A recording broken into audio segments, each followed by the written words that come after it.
Hi, I'm David with EV World News. We talk about electric vehicles, green energy, and the stock markets. And I'm back today with our resident engineer, Mike Herzog. How's it going today, Mike? I'm doing great, David, and I'm really excited because we're about to get technical here. So a little change of Yeah, pace. So let's yeah. let's I, do it. I I thought it'd be nice just to do something different because a lot of times I come into Wednesdays and a lot of the news I get is really like sometimes it's rehashed and I really don't, other than the whole thing with XAI and SpaceX merging, which neither of those companies is public currently. Now, and a lot of people don't know XAI merged with Twitter a few months back. Really? So yeah, Oh, so okay. Twitter or X and XAI are together. So Grok is technically part of Part of X. X. Okay. Yeah. Now, SpaceX and XAI are merging pre-IPO for SpaceX. Okay. And the Okay. combined valuation of SpaceX because of this is now 1.5 trillion. Ooh. Yeah. Yeah. Yeah. It's going to be a big IPO. I don't know if it'll be the biggest IPO ever, but it's going to be damn close.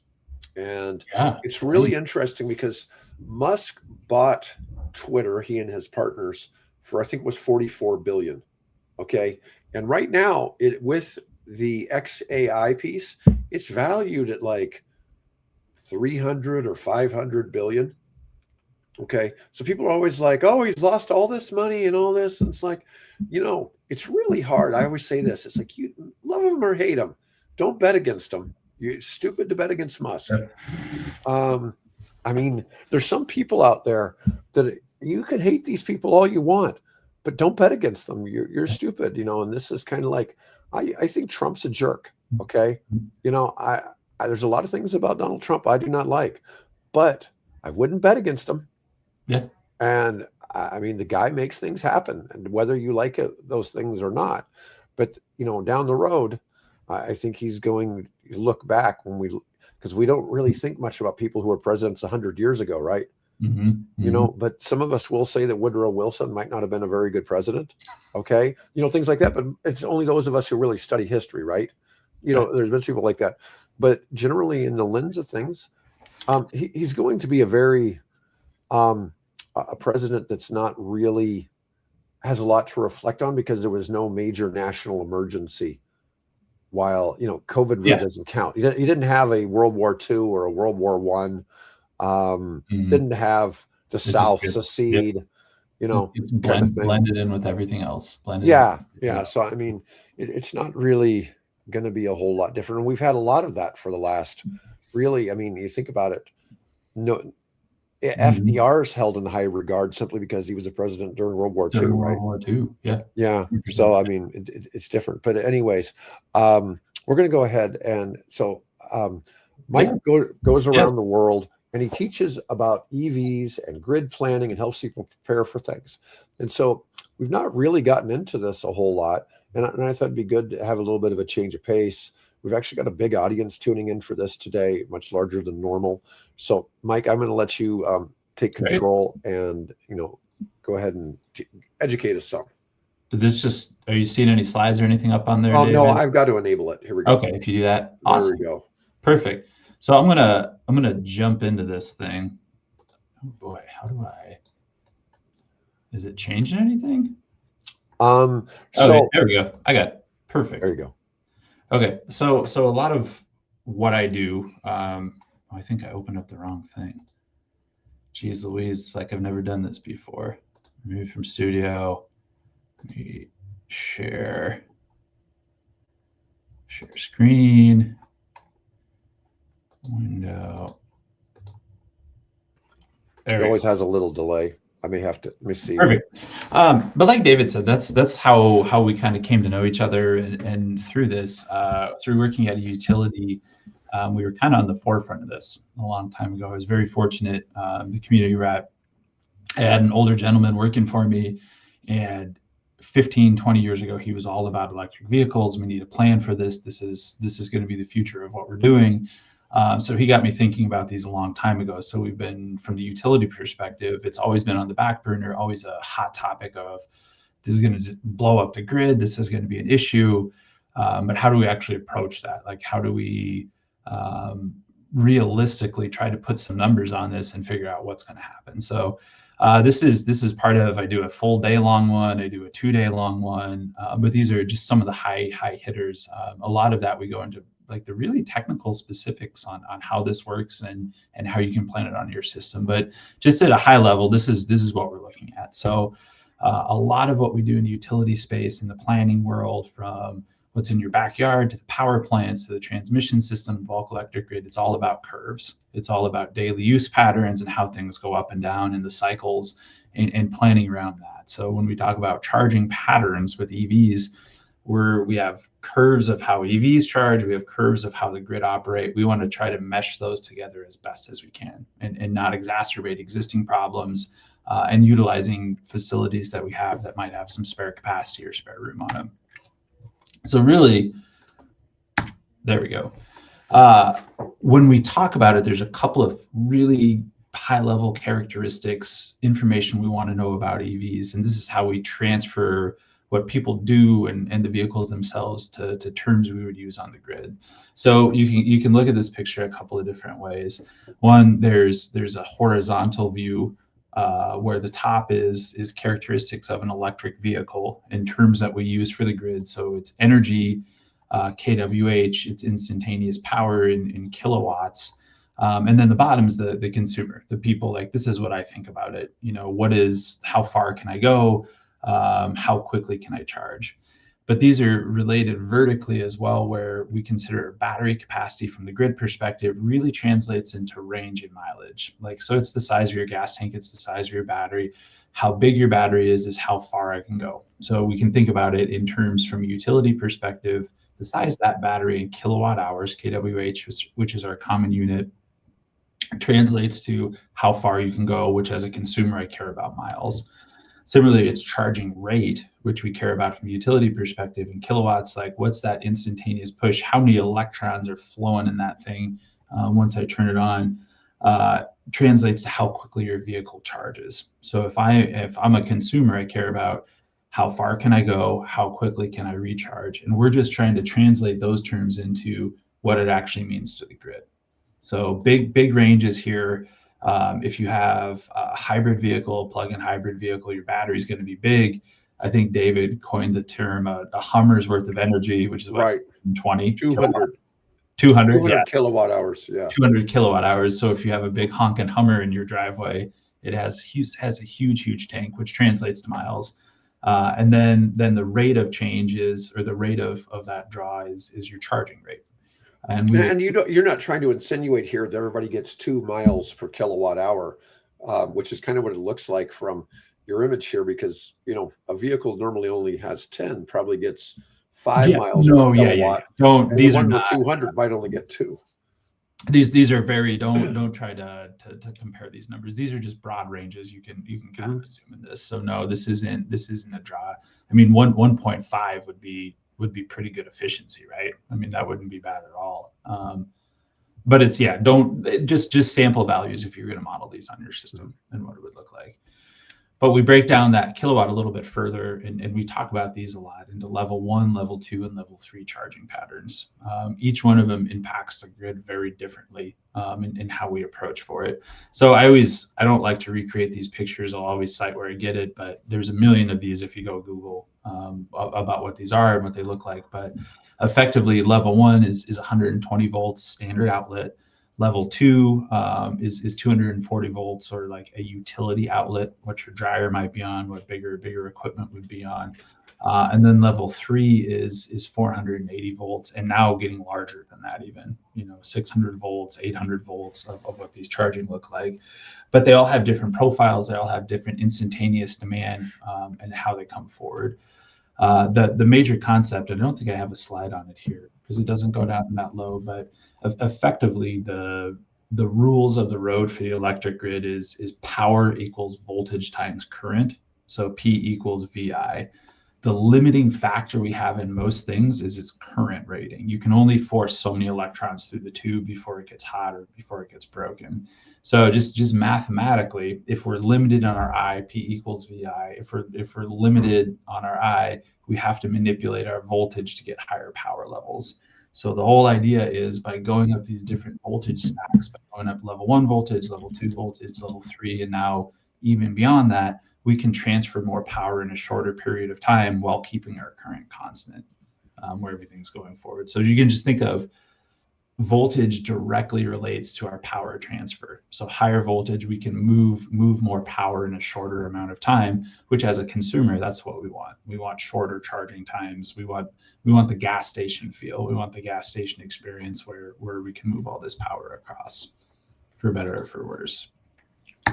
It's interesting to look at the difference between, from each section, 5 miles of range versus what you get at level 2 and versus what you get at level 3. It's such a huge difference. It's such a huge difference. And I have some of that graphed out from a curve perspective, how we model it. But so the big question from the utility and what you hear in the news, or what gets headlines out of it, like, are electric vehicles going to overload the grid?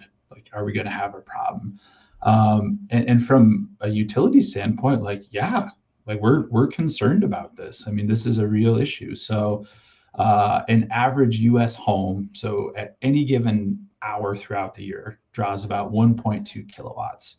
Now we're very peaky as a system in the US, which means the extreme amount of power draw is very different than the average.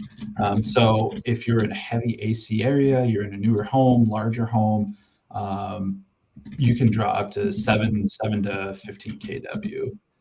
5C battery. Oh, I'm just starting to see some comments pop up. Theoretical life, 1 million miles of a vehicle.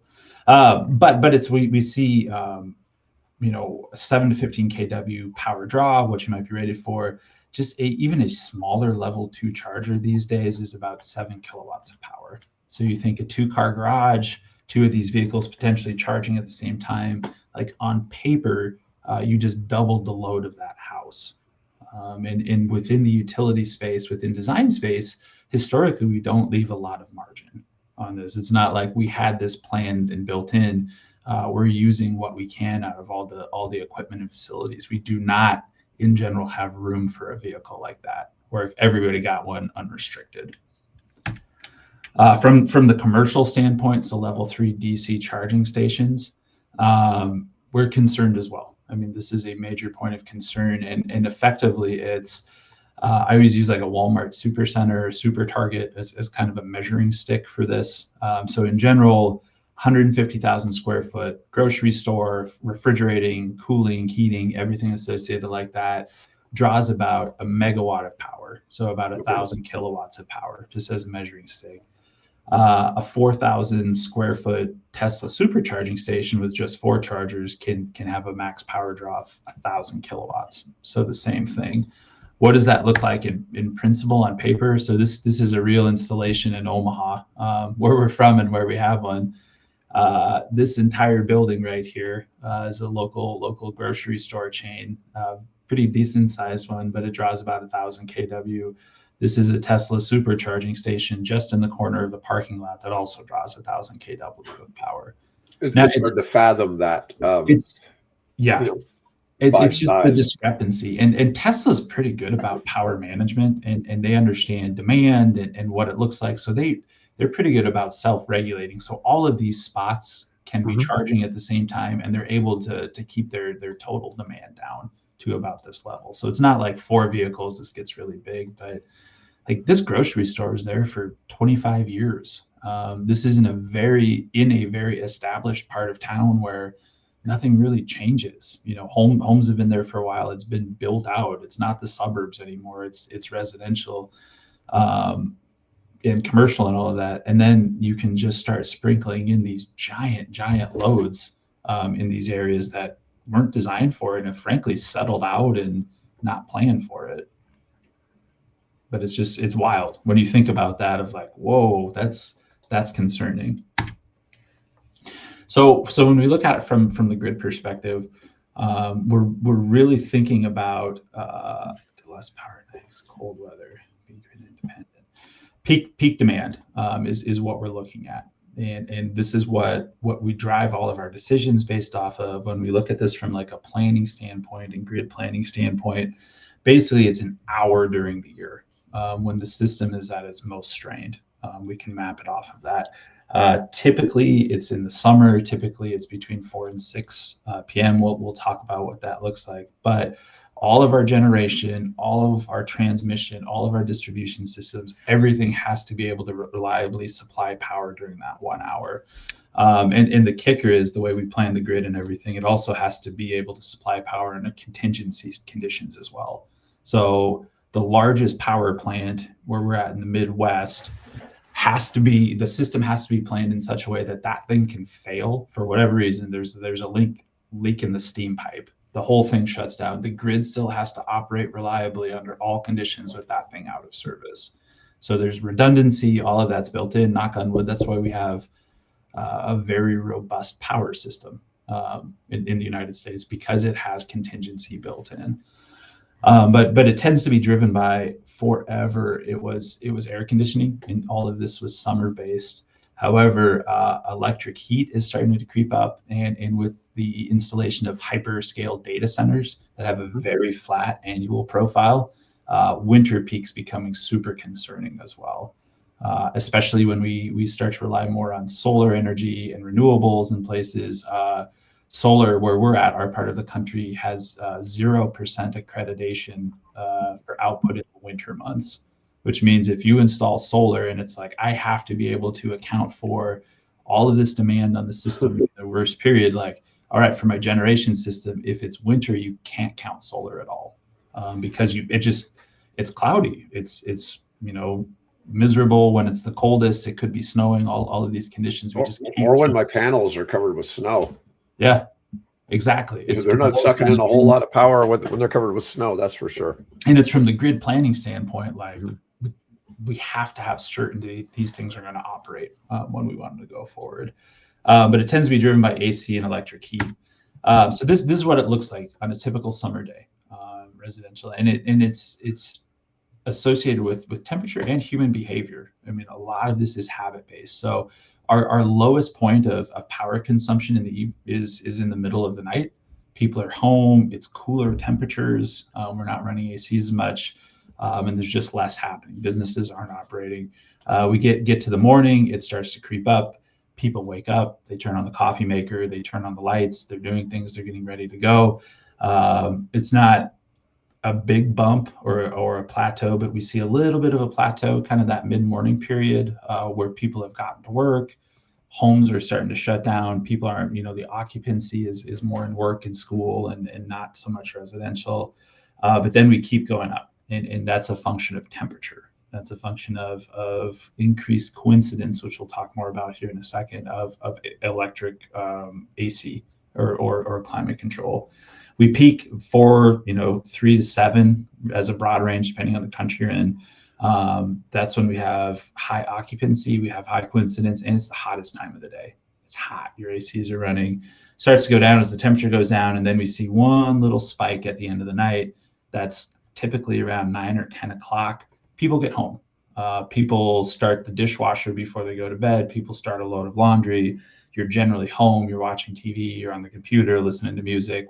It's dark, your lights are on. That's why we see that little bump when those things happen.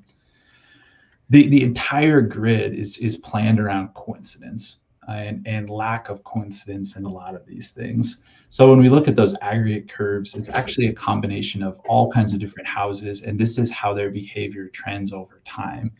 They all spike at different periods. So we're counting on different things happening at different times. Same with your plumbing system, same with our sewer systems, our gas systems, everything like that. If everybody went home today and turned on every light in their house, turned on every TV, did everything like that, there's no way the grid can handle it. We're counting on, I don't turn on my TV at the same time you turn on your TV. And most importantly, our ACs aren't running at the same time. So that's why occupancy in these spaces, and especially heating and cooling, are one of the major drivers of our peak condition. So what does that mean really quickly? So like on a hot day, your AC runs periodically On a really hot day, it runs frequently. So if these are 3 different air conditioners, it's me, my neighbor, and my neighbor's neighbor. If it's pretty hot, mine runs for 45 minutes, it's off for 2 hours, runs for 45 minutes, off for 2 hours. My neighbors are doing the same thing. So if we look at these charts vertically, like, it's just for an example, all 3 of our ACs aren't running at the same time. There's just this natural diversity. Ours cycle on and off different times. Our thermostats run different cycles and what it looks like. But on a really hot day, your ACs run more frequently, and this chance of coincidence is much higher. So as opposed to on for 45, off for 2 hours, now it's on for an hour, off for 15 minutes, on for an hour, off for 15 minutes. So you got to imagine over like a metropolitan area, hundreds of thousands of ACs all doing this, where they're increasing that gap where they're not running, and the chance of coincidence goes much, much lower. So why does it also occur between 4 and 6? And this is building to the punchline for why does this all matter for EVs? It's kind of this magical period where people do stuff between 4 and 6 p.m.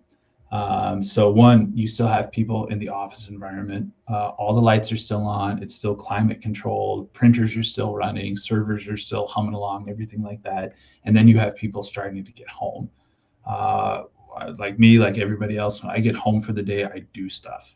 Like I go in, I turn on the lights. It's the hottest day of the year. I crank the thermostat down. I start making dinner. I start the load of laundry. I do all these. I park the kids in front of the TV and PlayStation. So all of these things are happening at the same time, in the same pattern that we call rush hour, right? Cars are all coming home at the same time.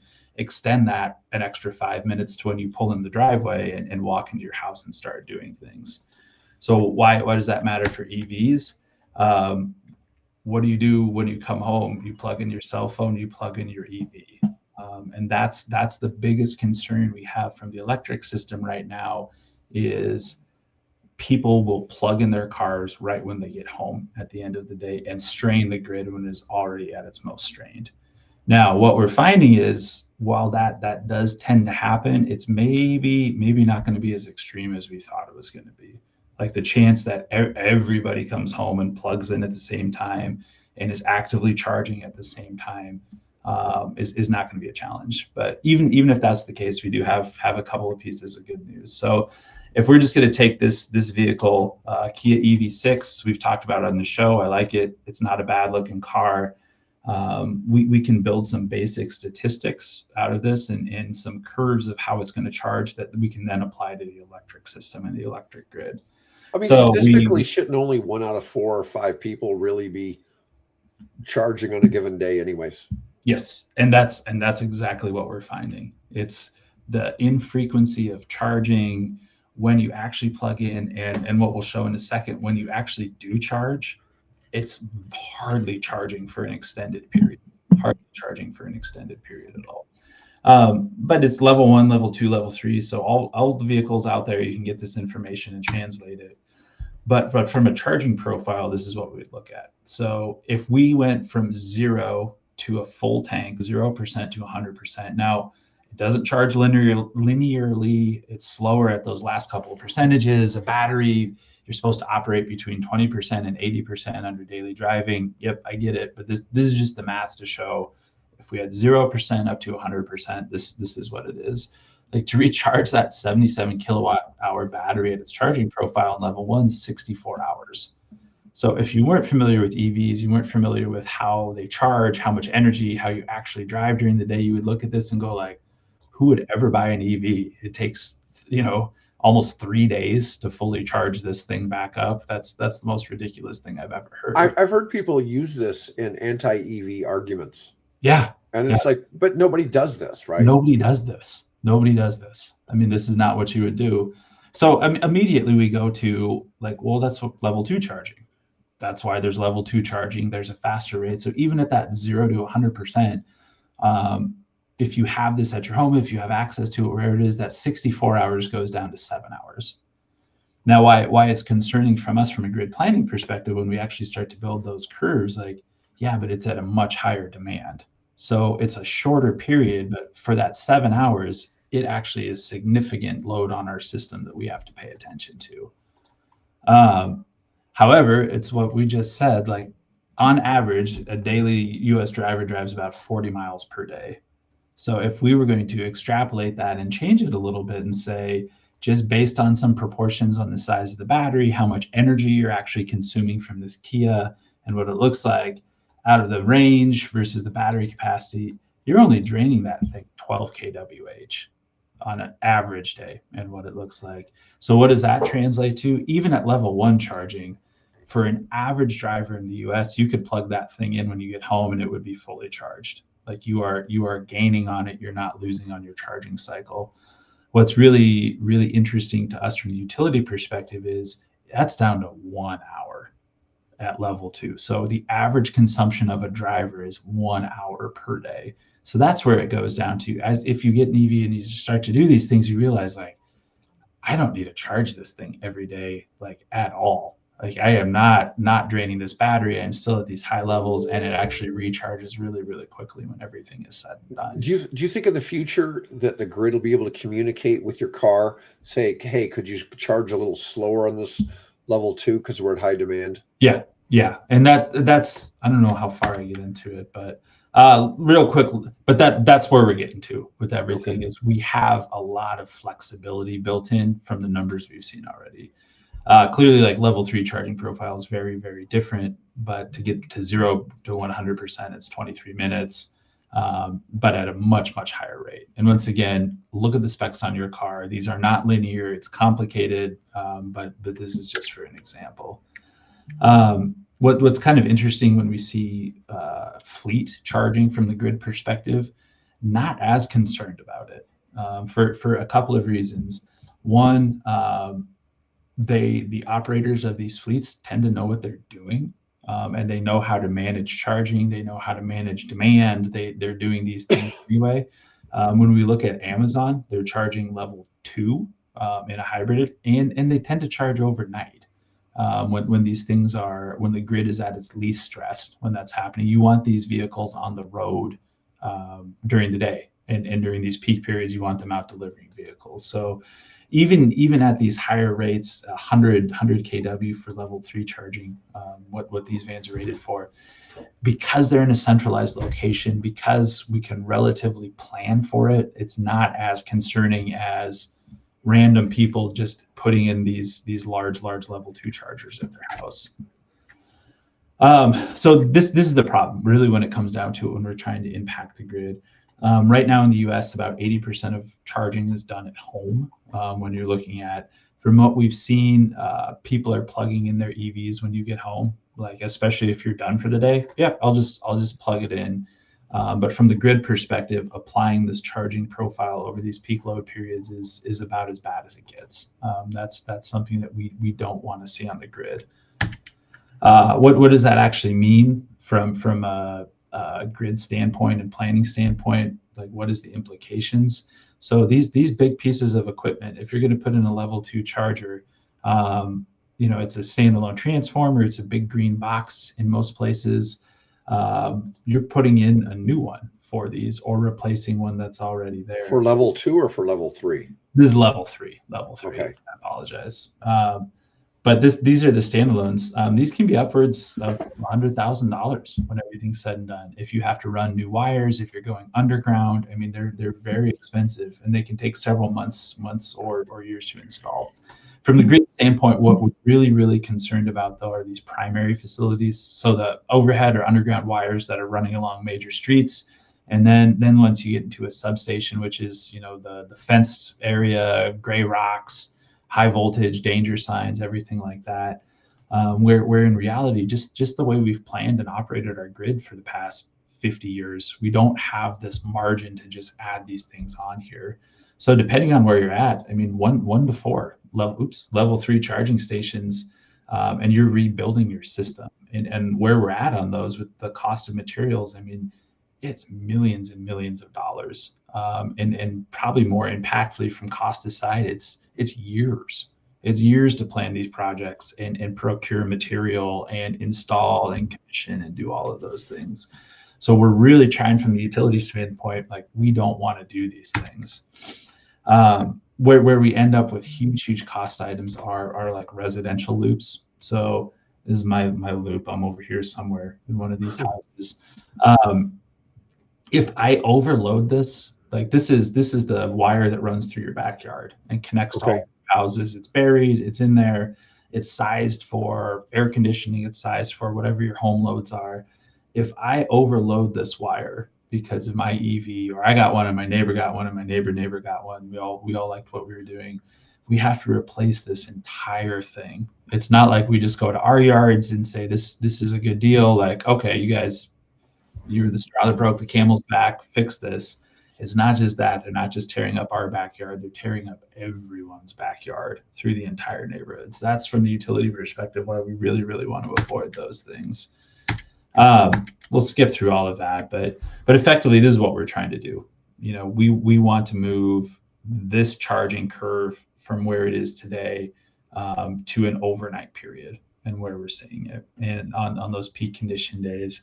And one of the things we're working to publish a paper on this for the industry's use in it. But one of the preliminary data points we're seeing is when a vehicle is plugged in, it tends to actively charge for about 2 hours, but remain plugged in for 10 hours. So within that space, we can say, hey, you started plugging in at 5 o'clock when we don't want you to. You only need 2 hours to charge. Like, don't start charging until midnight. Like, it's fine. And your neighbor, he or she's not gonna start charging till 2 a.m. Somebody else is gonna charge at 10 p.m. so we can space these out. What we're finding is, just on paper, this is really, really nasty. Like, these are going to overload neighborhoods once everybody starts to get them. But we have a couple things working for us. One, just the natural coincidence or lack of coincidence we're seeing is bigger than we thought, because you don't have to charge every day. And then two, when people do have to charge, there's tons and tons of room to play with it and move things around. And what's even better is, because those charging profiles are so low and people are plugged in when the grid is at its most strained, it really opens up the world for vehicle to grid strategies. And that's one specifically, what we look at in the industry. There's this federal regulation, FERC 2222, that's on the books. It's out there, and this allows for small aggregators to bid into power markets. So in theory, I could go around to all of my neighbors or anybody in our city that has an electric vehicle and say, we're going to group all of our stuff together and we are going to bid it into the power market and try to make profit off of it. So as part of that government function of aggregating all of these small batteries around, like, electric vehicles are specifically called out as wanting to be used as a future resource in these areas. You know, I don't know if you saw, we had Richard Famdo from Voltaic, who makes electric boats, last week, and their boat has a 300 kilowatt hour battery on it. Jeez. Okay. Yeah. But the boat generally is just sitting. They're not being used. So even if you came home and had it in your yard and you had it plugged into a bidirectional charger, you could be feeding the grid. Yep. We're actually discussing the topic because Richard was in Silicon Valley, in the San Francisco area. Mm-hmm. California, if you have enough battery, you can arbitrage and pay for your batteries and make money on batteries in California by buying in the middle of the night, not producing power, and then selling it back. And that's a perspective thing for these boat owners, that their boat is going to be sitting, but let's say it's going to be used 5 hours a week realistically, right? Yeah. And so 163 hours a week, it could be plugged in somewhere to be providing that. And it was just like, wow, that's a pretty, crazy idea. Because if you had a 300 kilowatt hour battery on a vehicle, you'd have something like a cement truck or a 24-foot box truck, something like that, or even a tractor trailer, like a yard trailer, to have that big of a battery, because that's a Hummer and a half of battery storage, and even the Hummer, for instance, if you had it sitting all the time, it certainly could serve in that. Yeah, it's crazy how the potential of that, of it. And frankly, from what I see, the reason why nobody's doing it is because nobody's done it yet. And it's one of those, it's like communications are a major challenge in that last mile, and coordinating and what the grid operators really need to see, like it's that certainty.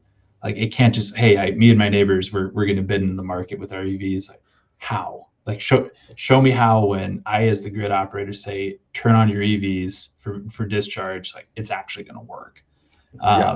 But the potential for it is crazy, and that's like all of this leading up to it is we thought this is going to be a problem. Yes, this is going to be a problem someday.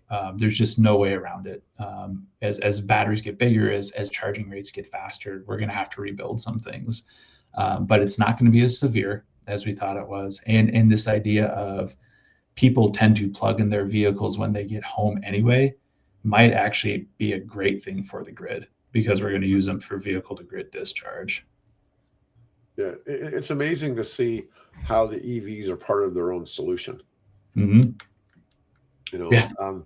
But the funny thing is, you know, we keep talking about different things with data centers and manufacturing needing power. It's interesting just kind of see how these big batteries are going to play out. But it is funny how people will take that 64-hour thing to charge a dead battery at home from zero, as if it's the norm.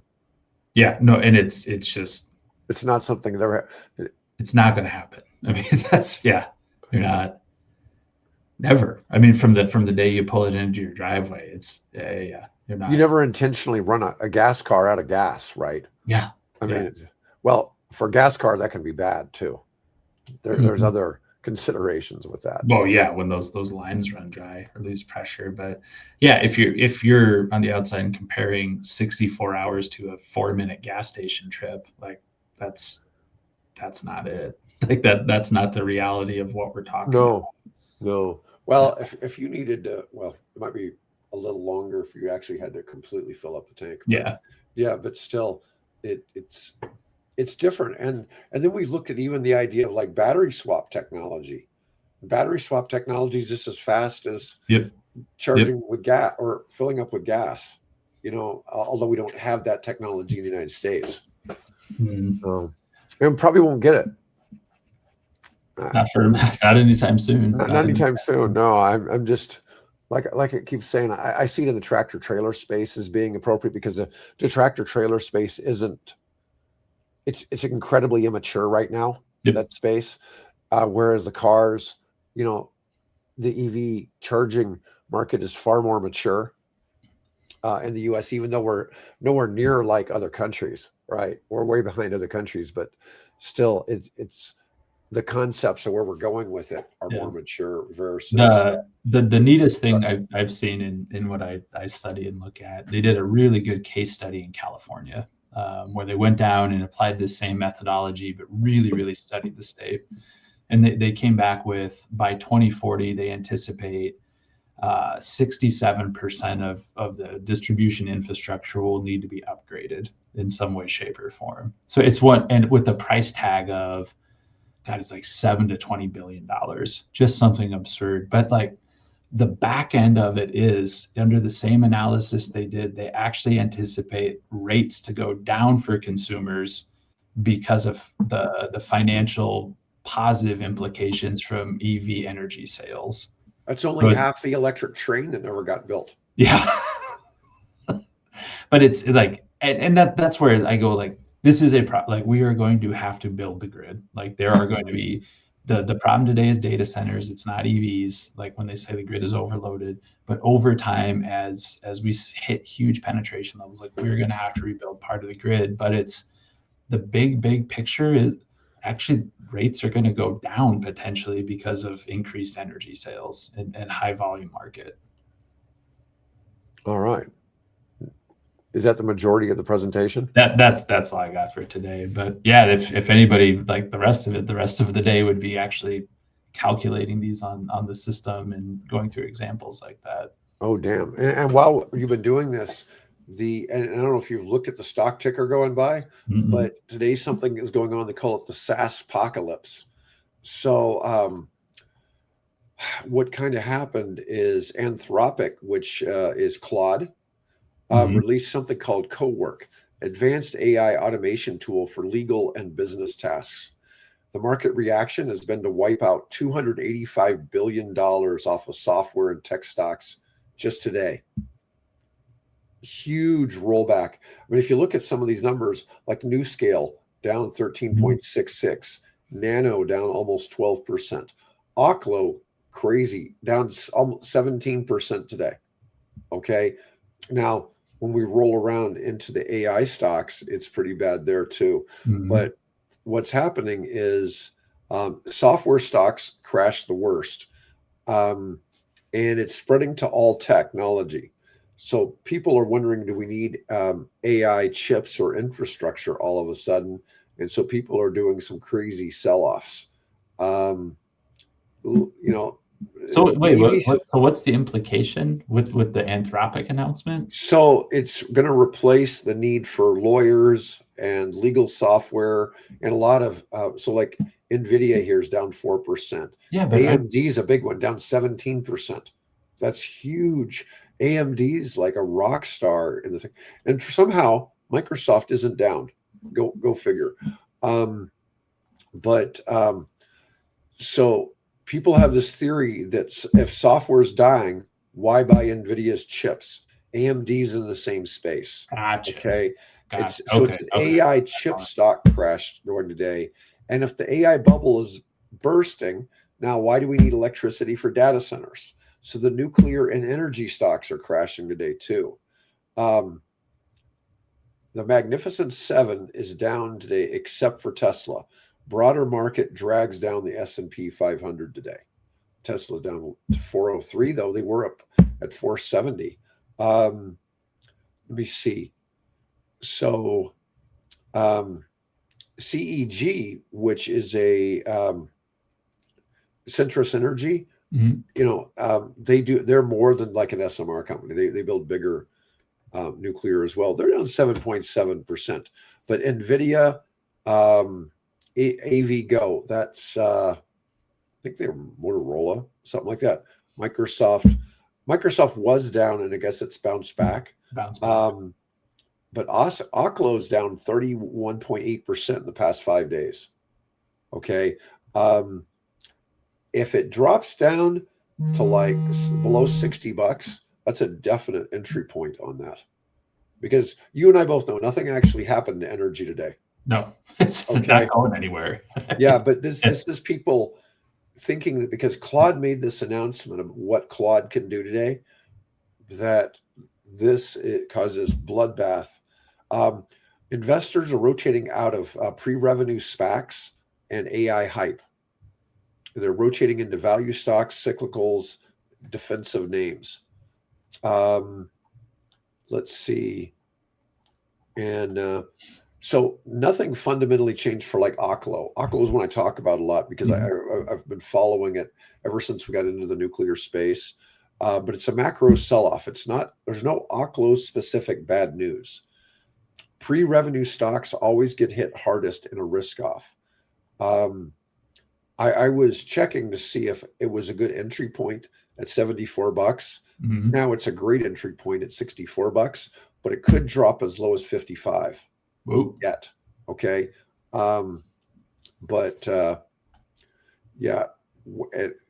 If you don't own it, get into that 55 to 60 range to enter it. There's a few others that I've got some interesting advice. CEG, if it drops to like 240, anywhere in the 240 to 250 range. And let's see where it is. We may not have Centrus on here. That's CEG. It's currently actually at a good entry point. In NVIDIA, really strange. But anyways, today is not a day to go panic selling. So if you're holding any of those stocks, don't go panic selling because it's just with the nuclear stocks, they're like a damn ping pong ball. I mean, I can't believe how volatile they'll drop. Like Oklo dropping 30% in a week. It went up to 193 not long ago. Jeez. Yeah. So I'm just saying, and it rolled back. And anyways, it's very interesting what they're calling today the SaaS apocalypse. So Who knows? That's crazy how far that rippled. Yeah, yeah, it's a lot of insinuating across the space that we don't need NVIDIA now. We don't need AMD to make chips because Claude figured something out with Yeah, but co-working. doesn't Claude run on those chips? It does. So That's why I don't get it. okay, Yeah, that's the piece I was missing of like, whoa, wouldn't that be a yeah. So boost, here's the especially thing. NVIDIA? The Anthropic AI threat is bullish, is really bullish for NVIDIA and Oklo, and yet they both took a big hit today.